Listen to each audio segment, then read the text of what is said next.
Doeguling Hospital, it's a small multi-speciality community-based hospital. We have about 40 staff here.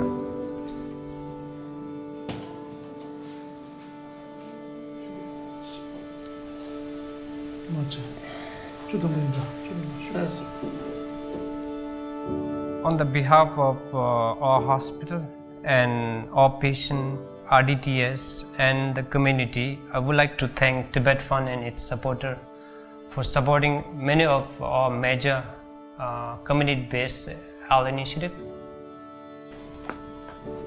There are many patients who are bedbound, who are chronically ill, terminally ill, who can't come to the hospital.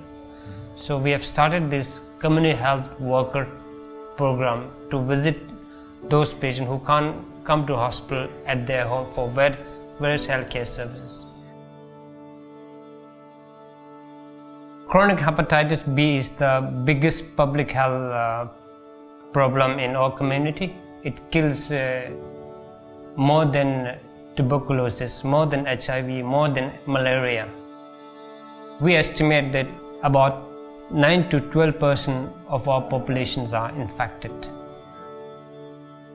Tibet Fund co-funded or co-sponsored a very special PCR molecular laboratory for hepatitis B.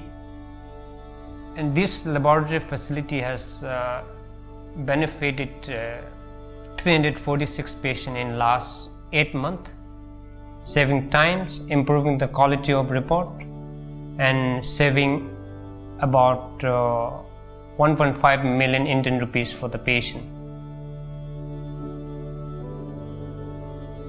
And the anemia, which is lack of blood or hemoglobin, is the most common health problem or nun faces.